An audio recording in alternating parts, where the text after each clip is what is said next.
What's going on, guys? What does sardine mac and cheese taste like? Can Carl change the outcome of the war from beyond the grave? And just how screwed up was Simon? We found out tonight. We're going to see you guys in just 1 second on the Walking Dead After Show here on AfterBuzz TV. We'll see you in just 1 quick second. You're tuning into the destination for TV superfan discussion, AfterBuzz TV. And now, let the buzz begin. What's up, everybody? What's going on? We're back. We're back. It's AfterBuzz. Yeah, we're here. Why is there a paper towel on the desk? Oh, sorry. That's for me crying. All the crying tonight on the show. Because you were upset about the death of certain characters. Deaths. Exactly. Yeah. What's up, everybody? It's AfterBuzz TV. It's the Walking Dead After Show here on Sunday night. It's Derrial, Christon, myself, Ben Bateman. We're here to talk. I'm gonna go here. I'm Ben Bateman. We're gonna talk to you guys right now about the episode 15 in season 8 titled Worth. Yeah. What was this episode worth to you? Oh man, wow, it was a lot going on. You know, I mean, I literally at the beginning of the show, I said to you, it's all about either Negan is going to kill Dwight or he's going to kill Simon, and I said that from the beginning. Sure. It's just the way they set it up, But it's to me, it was all about Negan finding out who was loyal to him and who wasn't. Yeah, that's what I felt like. Of course, Negan gets the best of everybody, in the wrestling sense. He was put over everyone in this episode, so he's the ultimate badass now. This episode was fine. I think we try to be pretty honest about how we feel about this show. Last week was one of my favorites in a long time. This week was a little weaker for me. I thought it was, the through line was not there for me, and there were certain plot points that they had to tie in, obviously, as we move towards the finale, that didn't hit home for me. But all that being said, there is plenty to talk about on the show this week, and I suggest we start out right away with Negan coming back to the sanctuary. Dwight running into Negan, and this storyline that we saw coming last week, knowing that Negan was going to come back, and he had a mystery passenger in his car. Well, Negan walks in here, and you got to wonder at this point, the people looking around and looking at Negan and seeing him walking back in, it feels a little bit like the legend of Negan is fading. So it surprised me that he was able to get to the bottom of it and come out on top by the end of it. Like, he had to jump through a lot of hoops to execute that silencer massacre, to pull out of the... Yeah, but here's the thing. I feel like it was such a surprise that he was back that it threw people off.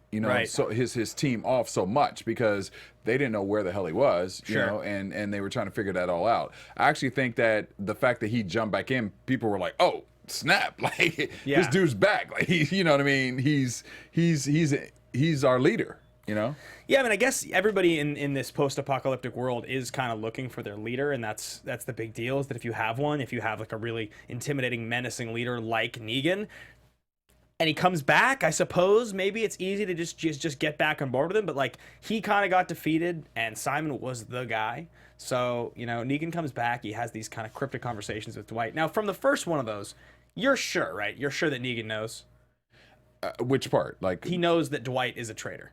I mean, from the beginning, I just knew that something was going on. Yeah, right. I mean, that's what I felt. I mean, especially the way they even set it up, I really thought that Negan knew some things coming into it. Yeah. I think he was trying to like fish to see kind of how Dwight would react to certain things. But to me, even the way they set it up is the fact that he knew that Dwight had traded, gone to the other side. Right.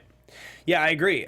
So Negan comes back and we see him sit down with Simon at the table. He's got all his lieutenants, and Simon kind of does his whole apology thing. Here's my question to you: if Negan says to you, "I'm gonna need you to get on your knees," what do you do? If you're in his position. Man, that's a loaded question. Yeah. In so many ways. I mean, just because I want to show my loyalty, I probably would do it. Even though I think he thinks he's going to get his brain bashed in there. Yeah, but here's the thing. If you don't do it, you're still going to die. You know what I mean? So it's like you might as well go ahead and do it and then show, hey, I'm going with this, what the rules are. Right. Because even if you're going to die, at least, you kind of know that there might be an out a little bit. Sure. Fair. Yeah, I guess if you ask me the same question, I think I have the same kind of... you would have gone to your knees, right? Yeah, well, I mean, I think I have the same reaction you had to the question, which is it's a strange question. Yeah. I didn't even anticipate it to be a strange question. Did I make it awkward? No, you made this weird, D. No. So I think you're probably right, though. I think you gotta assume in that moment what's your better option. Well, because I also feel like you, at that moment, you feel like you may be tested. Yeah. But, you know, and this, once again, it goes back to the top. What I said about Negan, he's testing his team. He tested Dwight tonight. He tested Simon tonight. Even though he has the end result of the answer, you're going to go with the flow because you want to show, even if you were being shady, which they were, Dwight more than Simon, but Simon in different ways, but you're going to show that you still respect the leader because you're scared. Right. You know what I mean? Like, at the end of the day, you still got like 30 to 50 people who are on the leader's side who will destroy you at any moment. Sure. All right, so this conversation happens. Negan does his whole intimidation play, right? Simon gets up, keeps Dwight behind, kind of gives him a whole "you're going to come through for me" thing. You think for a second there, maybe, just maybe, that Negan doesn't know, because they're trying to tease us to not just know that it was Laura in the car, even though like we all kind of just know it's Laura in the car. Yeah. And then you see Simon come to Dwight and be like, "Hey, we got to take him out. We got to take him out. This is the plan." So we get this gathering out in the yard, and of course, you're just waiting for it. You're waiting for it, and the whistling starts. Yeah. So about 6 people, it looked like, get taken out. Negan's got like a death squad of snipers. Yeah. This show is it's such like a cartoon in some ways, the way that like stuff like that works. Here you go, Ben. Here we go. Just in the way that stuff like that works, where it's just like, you know, there's so many people and so many perfectly trained tacticians with great aim and silencers that like they're of course going to have tactical advantage, and nobody in this coup is going to have any idea it's coming, and then they're all going to execute all these people from long range all at once. No mistakes. Nobody runs away. It's just like, it's so clean. So you don't believe in the training that they go through, the team, Ben? That's what I'm saying. You know, there's intense training for all these people. I mean, that moment doesn't totally bother me. It's just a thing. Like there are obviously less believable moments, but it's like I said, it felt like wrestling. It felt like choreography. It was just like Negan is put over. I feel you. He's now the guy. He's the guy again. We are all Negan. We're all Negan. We are Negan. And this is after, mind you, Gregory has his moment with Simon where he gets all peacocky on him and trying to yell and be all blustery. I'm going to make something happen. I've always made something happen. You know? Nope. I mean, here's the thing. You know how I feel about Gregory, so we'll get into that a little bit later. But, you know, it's about leadership. Yeah. You know, at the end of the day. So at the end of the day, everybody wants, like you said, someone to lead them. Yeah. And Negan does that, and coming back showed his strength. Yeah. I agree. You see the things he's best at. Yeah. Before we move on to the next part of the show, I do want to give a quick shout out to last week's YouTube commenters. We had a couple really good ones. We have Awkward Angel saying 37 episodes of Negan. Oh man, that's a lot. Feels like a lot, but definitely puts it all into perspective. We talked about that last week. We agree 38 episodes now of Negan is what we are. That's a tremendous amount of this show. We are Negan. Yeah, we are Negan. That's what the show feels like. And then this is an interesting one. So we had ABEVS1, ABEVS. Big shout out to ABEVS on YouTube. He says, Ben, it's weird to me that you act like the Morgan storyline is an example of good writing. It's literally the exact same thing they've done with his character in the past. He just repeats the storyline over and over like everyone else on the show. That's an interesting comment. It does feel like the show is experiencing a tremendous amount of redundancy. And you've said that before, too. I have. And first of all, I want to just give the quick shout-outs to these guys and let you guys know that if you do comment, like, subscribe, comment on YouTube. If you do that, we'll give you shout-outs just like this on the show. We'll talk about your comments. I think it's an interesting point you make. I liked the Morgan storyline from last week's episode a lot. I thought it was surprising. I thought that I liked that they made him this broken character who kind of like a proud dog who's fetched a bone, comes back to the kid and says, I killed the man that killed your brother. And the kid is just like evolved past Morgan. He's already. I thought that was smart writing. I enjoyed the quiet Morgan cry moment, but that was just me. I felt like something we hadn't seen from him before. But yes, as I've said before, we're 8 seasons in. We're hundreds, well over 100 episodes into the show. It's difficult to keep reinventing the wheel. It is hard for them to keep coming up with storylines that don't feel derivative of this content. I mean, I agree. It's tough. I mean, they've done a great job in one regard, but then, you know, it is starting to be a little bit redundant in a lot of ways with certain characters. So tonight, you know, I really was hoping that we would see 2 characters die. We saw, obviously, you know, Simon die, but I also wanted to see Dwight in his own way. You want to see Dwight die? I've really come to like Dwight. He's actually become one of the characters that I enjoy following. I just don't know his peak anymore. You know, it's like he's played both sides now, and both sides know that he's playing both sides. Yeah. So at what point do we see him be gone? You know? I mean, it feels like Dwight is an important character to the good guys. I don't think Dwight's going to die.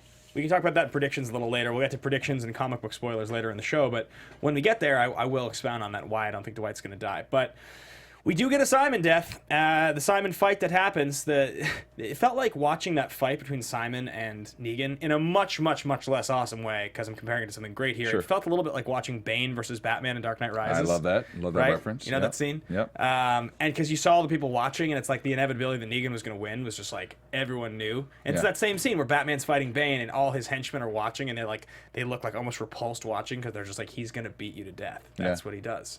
And you're never going to win. You're never going to win, but like I told you when we were watching the episode, I was disappointed in that death. Because here's the thing. Simon's such a prolific character in the show. You know, we've grown to love and hate him, right? Sure. So to have just Negan kind of strangle him, and then it says, you're kind of watching and you see that his, throat's being crushed, but we don't really see the death.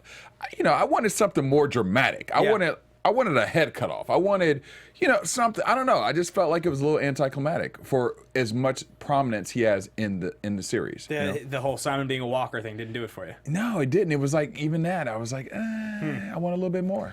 The fight was okay. I was cool with the fight. What's the chat think about the fight? You guys like the fight? Yeah, what do you guys think about the fight in the chat? I was actually pretty into the fight. Well, Sydney Taylor says this show needs new writers. So yeah, I mean, okay, that's a good answer. That's a good answer. Yeah. The fight was fine with me. It wasn't my favorite part of the episode, but I think it was okay. I didn't think Simon at this point was going to get that dramatic of an arc. He felt like his time was probably coming, and his like insurrection was a little bit of a plot device to give Negan that power to come back. I was a little surprised to see both the death of Simon and the Dwight being exposed in the same episode. That took me a little by surprise. I'm actually happy it happened. I mean, because here's the thing. We have one more episode this season, right? Yeah. So we got to make some things happen quickly. We got to see some more deaths, and we got to see, one thing that's great about this show is they always take a major character and somehow throw us off with that character. I felt like in this regard, it's the Dwight Simon characters. I mean, we've seen Carl as well. Yeah. But I don't know. Like, I just felt like we needed to see where it's at today. Where it was. Yeah, I don't know who the major death next week will be. Maybe it's Negan. Maybe that's who dies. At this point, it feels like The Walking Dead is really, in the weirdest way possible, it feels like he's the second biggest star on the show behind Andrew Lincoln. Yeah. When I see the press now and I see them up on the stage, it's always like at the Comic-Cons and the panels. It doesn't feel like the show has a second star that's as big as Jeffrey Dean Morgan anymore. Even Norman Reedus, even Derrial, doesn't feel like that's funny. It used to be Norman, you know, and I feel like Negan, because we also see more storylines from Negan this season. Right. So they've heavily built him up. Yeah. So I think that's interesting. So finally we get this fight. Negan strangles Simon. He breaks his windpipe, kills him, and says, we watch it with the captions on. And as it was happening, it's like sound effect, broken windpipe. So we get to see this happen. At the same time, Dwight takes this plan that Negan has written down on a map of these 10-man teams coming to surround the hilltop, gives it to Gregory, and as soon as that happened, you were like, there's no way this is real. You're like, there's just no way that Dwight thinks it's okay to trust Gregory. Gregory's on Dwight's side. Nobody's ratting out anybody, and it's the real plan. I was like, there is no way this works. The funny thing is, when he gave Dwight all that information, I actually thought, when he gave Dwight gave Gregory that information, I actually thought that Gregory was going to walk back in that room and expose Dwight Negan at that moment. Just to get him. Because that's the type of person that Gregory is. Yeah. So that's what I thought really was going to happen. Right. Yeah, so that happens, and finally, Negan takes back Sanctuary and basically says to Simon as he's killing him, you killed the garbage people, I told you to stay away from that shit, and now I'm going to have to kill all of them. Yeah. So it's really setting up that for all the sort of bargaining and all of the back and forth, Negan is intending to murder everybody. And Rick, as we saw last week, has basically no sympathy left for the Saviors. They're really doing a good job of like, through these different conversations, through Carl's letter, through the scene where they massacre those Saviors in the bar last week. Yeah.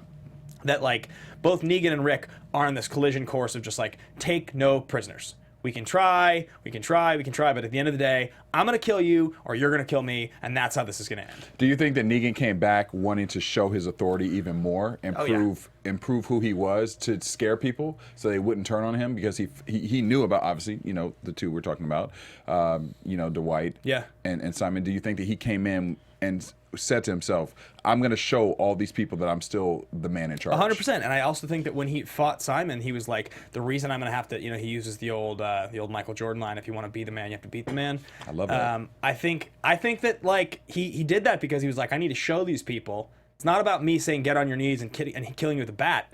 It's about this other guy thinks he's going to show me up. He thinks he's going to be the guy.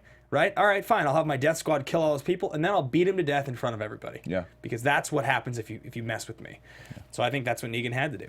So now at the same time, we have this storyline going on with Carl writing these letters. Yeah. So the episode opens with Rick reading Carl's letter, which we actually commended last week, the show, for not ending on a basically voiceover closeout. Sure. Which I would have been disappointed to see it as the closeout from last week because it would have felt way too predictable.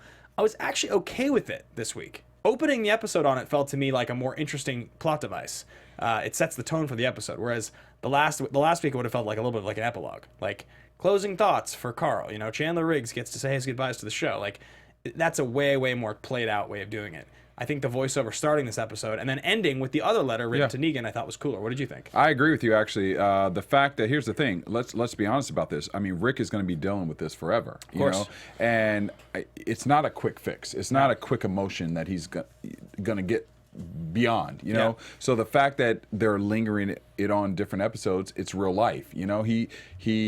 Carl was his dude, you know? I mean, that's his son, and he's, you know, taught Carl so many things. It's going to, I don't know if Rick will ever be the same after this, you know? Honestly, I mean, so the fact that they're still talking about the letters and everything, that's real life to me. So I'm glad that they did it. Yeah.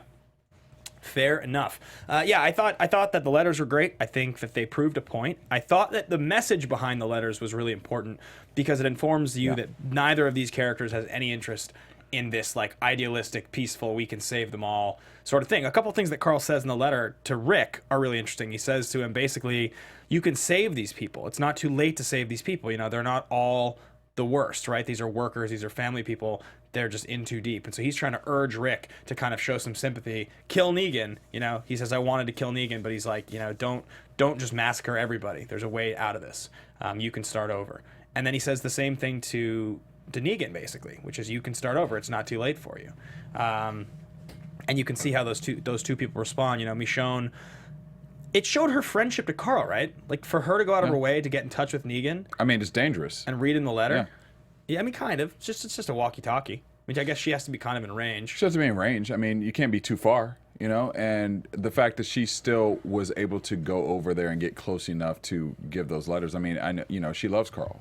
She loves Carl like her own, you know, and like her son. So I appreciated that moment. It just also made me start to think, though, Ben, honestly, is like, who else has letters, you know? I mean, are they all prepared for death? Yeah. You know, it's a bigger thing, you know? Yeah. Quick shout out from Frey1776 here on iTunes. Love seeing that there was a podcast waiting to listen to the next morning. AfterBuzz has a wide range of shows and a good group of hosts. Even the ones that might not connect with you right away will grow on you because they are people there because they are fans of the shows they are hosting. We are fans of this show. Maybe it doesn't sound like it sometimes. Sometimes. But we are fans of the show. That's just a great rating review there. Reminder for you guys that go give us a rating and review. 5 stars. Write us something. If you do, we'll share it on the show just like this. And if you do, it helps us stay high in the standings so we can keep giving you guys free content, which we're always going to do. We're never going to charge you for it. But to keep the lights on, we do need to, you know, have awareness of the show. And so these reviews are the way to do it. We like lights. I need light. We like lights. Thanks, I like Jules. that. So Eb Morris said, Carl's letters are less impactful to me because I felt the character wasn't acted well enough, written well enough for me to care about. Glenn's death was more impactful. Because he feels that that Glenn was a better acted, better written character? Yeah. Yeah, interesting. I mean, I suppose at this point now, enough major characters on the show have died that the in memoriam conversation becomes interesting of, like, ranking the dead characters. Who's the best to who's the worst, you know? Everybody from Andrea to the governor to Negan, or not Negan, to Carl, I'm blanking right now. Lori, you have Abraham, Glenn. You have so many characters now that have died in this show. Tyrese, Yeah, just an endless number. Noah. No, I mean, there's so many. Beth. Yeah. Yeah, Dale. Yeah. Shane. Good Lord, they've killed like the whole show. They have. Everybody's dead. It's The Walking Dead, literally. Yeah, I wonder. That's a really interesting question. Like, what are the top five most missed characters in Walking Dead history? I don't know if you and I have time to fully just go down that road. Maybe we should save that for the finale next week. I like that. Yeah, let's do that. That's a fun thing. You know, but I have to say who popped in my head first is Shane.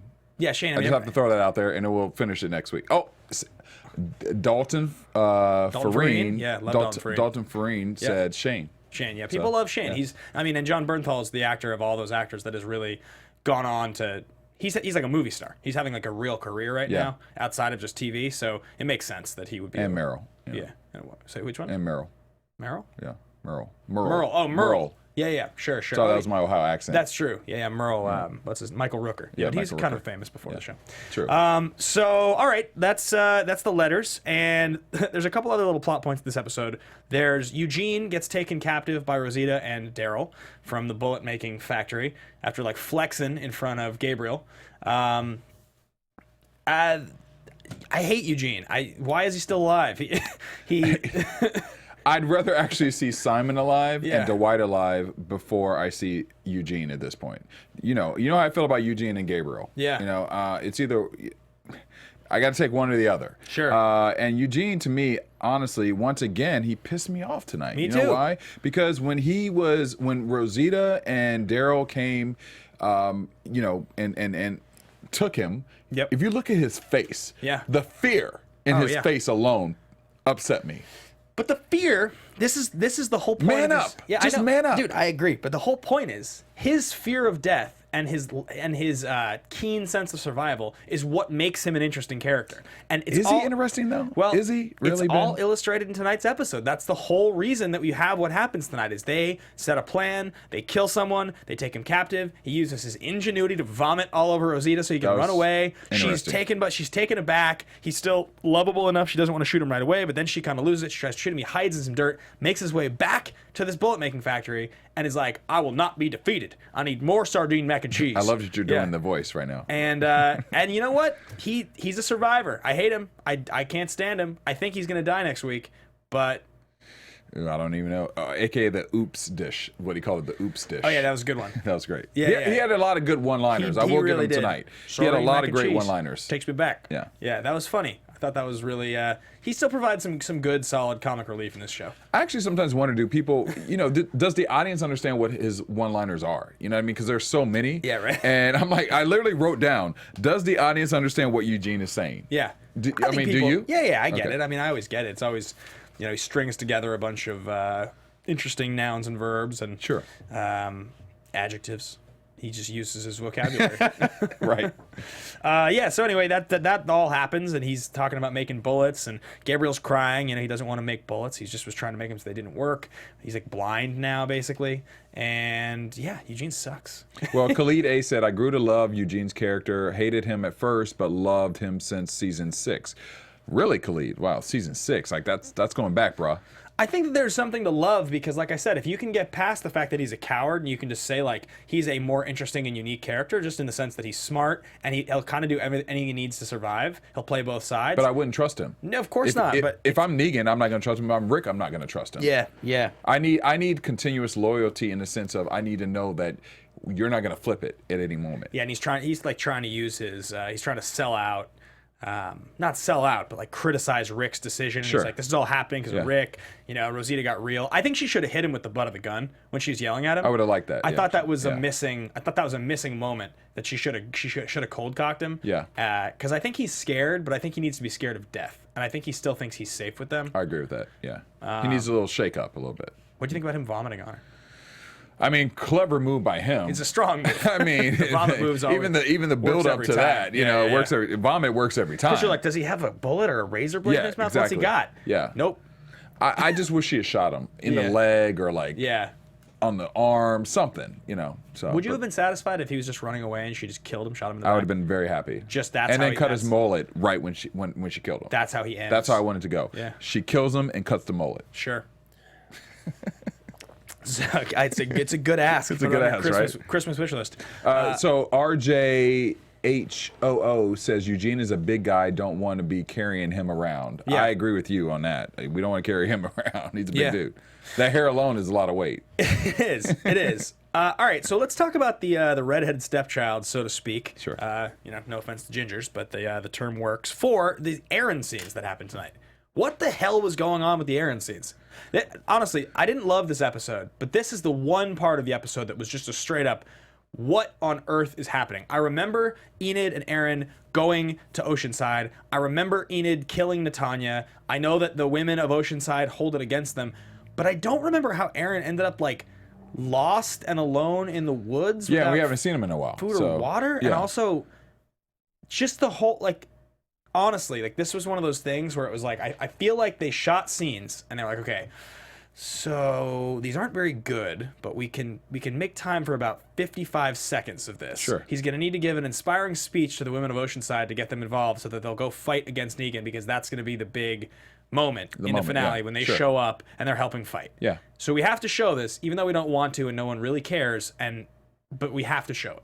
That's what I felt like I was watching right there, was this is literally him trying to give an inspired speech, and it took 60 seconds, and why is it here? It just felt so out of place. Yeah, I mean, I actually have forgotten about Aaron. I mean, to be honest with you. I felt like they tried to do a lot to make us remember him tonight, honestly. But he's also one of those characters that I'm like, I can give or take him. I really like Ross Marquand, too. It bums me out that at this point in the show, he and his relationship, and then he loses the relationship, he's become just a kind of irrelevant character. I mean, I don't know, guys. Am I way off on this? Because last week we were talking about the editing and how bad the editing was, and a lot of you guys in the chat agreed. That was a thing in the chat and in the comments. Do you agree that this Aaron stuff in this episode was just what is happening? Sydney Taylor said Aaron didn't get lost. He just stayed where he last saw Enid. Got it. He's just trying to find her? Just trying to find her? I guess so, but... RJHOO said he's not lost. He stayed behind outside Oceanside compound so he could hopefully convince them. Got it. Yeah. That's right. Yeah, he says, I'm going to stay behind. He said, I'm staying behind. But still, I kind of feel like he's an underutilized character. He's just he's starving and has no water out in the woods. It's how is he living there? His hair's still curly, though, by the way. All of it was just very strange to me. I don't even really know what else to say about him in this episode. His whole thing in this episode just was what is this? All right, so basically the episode ends with us finding out that Dwight is a traitor, knowing that Dwight's a traitor. Laura returns, and... Did you know that was going to happen? Laura and the traitor whole thing? Yeah. I didn't know it was going to happen at the end of this episode. I thought it might be next episode to open the show, but I think we all were pretty sure that was who the character was. We talked about it last week. Yeah. It was hard to imagine. It was hard to imagine it being anyone else. It makes perfect sense. But there are some loose ends that need to be tied up for next week. I agree. Jadis is going to show up in some capacity. The Oceanside women are going to show up in some capacity. There'll be a big standoff. That's what I'm hoping for. I'm hoping for a big standoff next week. Just all different groups fight. And then they have to pick sides. Where are you going to go?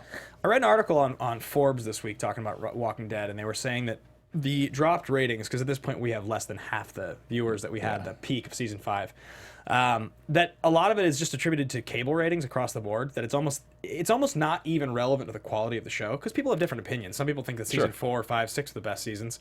A lot of people think the show is weaker now, but that it actually doesn't have as much to do with the quality of the show. Ratings, generally speaking, with cable don't actually have a correlation between quality of show and popularity of show. Game of Thrones, that everybody agrees the last season was not nearly as good as earlier seasons, has the highest ratings ever. That's just the thing. So this article was really interesting. It's the most recent article written by Forbes about The Walking Dead. It's worth checking out. So I suggest we get into predictions. Let's do it. And now, your AfterBuzz TV predictions. All right, big predictions coming from this guy. I think Dwight survives next week. I think that he's a relevant character to Rick and his team, so I think they're going to find a way to make Dwight survive. I think Eugene dies next week, and I think another major character dies as well. I don't know who necessarily, and I don't think it's one of the core 4 or 5, but I wouldn't be that surprised if it was, for instance, Aaron dies, so does Eugene, so does Gabriel. We might clean house a little bit and really lose some majors, secondary majors. I think we should. My predictions are that I think Eugene is one of the characters we're going to use because we're starting to see his storyline back again. I actually think we're going to lose Aaron because they brought him back. Yeah. And there's just, to me, at this point, there's no utilization of his character. Yeah. So I think Eugene, Aaron is on the chopping board, and I think we're going to lose somebody major, kind of like a, I don't know. There's a third person I feel is there that's going to be a major chopping block, like maybe even like a Gabriel. To me, we're not going to lose him. I'd be happy if we lost him, but maybe like a Carol or not Carol. We know that Morgan's leaving the show because he's going to Fear, so we're going to say goodbye to that character. I just think it's hard for me to imagine with them just having killed Carl. That's the thing. Might be Negan. We might just lose Negan next week. He might be the big. I don't think that we will, because I still feel like next season they need to finish out his storyline. Yeah, because I feel like if they kill him next week, it's just too abrupt. I mean, that's what I was saying last week, is I do think that Negan's going to stick around. I don't think he dies at the end of the season. I think he becomes a lingering part of the story. I mean, maybe it's Gabriel because he half can't see at this point anyway. So what's his, how much can they really use him? Yeah. So yeah, I think that's gonna wrap us up here for our quick predictions. Any predictions in the chat? Anybody wants to talk about any deaths you guys are expecting to see happening? Someone ex-death mistress said Rosita. Yeah, okay, that's a fair one. There's also Eugene. Gabriel is a big contender in this, who we're gonna lose next week. What do you guys think? Who else? Yeah, leave your thoughts in the comments below. Tweet at us. You can find us. In fact, that's a good time to remind you guys. You guys can find me at Ben Bateman Media on Twitter and Instagram if you want to tweet at me. Let me know, what do you think? Share your thoughts. I'll respond to you. I always do. Yeah, so you can find me at Derrial Christon on Instagram, Twitter, Facebook. And you guys have been doing a great job with tweeting us about, comments and things. Yeah. And we've been commenting back with you guys. So we love to keep the conversation going. So yeah, and I do want to just quickly, this is a spoiler alert for everybody. I'm going to take 60 seconds right now to just talk comic book spoilers, just because I did tease it. I want you guys to all be aware of this. So if you don't want to hear comic book spoilers, stay off the air. I know we were wrapping out, but I just wanted to get to this real quick because I think it's important. Last week we talked about the fact that it seems like the show is moving away from the comic books, and it does seem like it more and more. So the Whisperer storyline is going to be either alluded to or not next week. There's either going to be a time jump next week. At the end of the show, we're going to get wind of it. I don't think they're going to wait to the beginning of next season to show us a time jump. Unless we're dead wrong and next week is not the finale, but I think it is. It is finale, yes. Because Fear the Walking Dead starts next week. Yeah, okay. So either we're going to get a flash forward time jump to end the episode, or they're going to stay away from that storyline and the Whisperer storyline entirely, and we're going to officially go in a different direction from the comics, and they're going to start originally writing the show. Because it's been a solid 3 or 4 seasons since we've really had a storyline that didn't just come from the comic books. Yeah. And it seems to me we only have, basically next episode is going to be a really, really strong tell of what happens next and how much we're going to see. So that's what I wanted to share with you guys. Thank you for listening. Thank you for watching. As always, it's AfterBuzz TV. Check us out next week for the season finale. Yeah, double long. All of us will be here. Right? Yeah. Same time, same place, next Sunday. We'll see you guys then. From executive producers Maria Menounos, Keven Undergaro, Phil Svitek, and the entire AfterBuzz TV staff, we would like to thank you for listening to the AfterBuzz TV network. To watch or listen to other after shows and post comments or questions, be sure to visit AfterBuzzTV.com. I'm Sir Richard Wentworth, and this has been a presentation of AfterBuzz TV. Buzz you later. The views expressed herein are those of the hosts only and do not necessarily reflect the views of AfterBuzz TV or its owners or principals.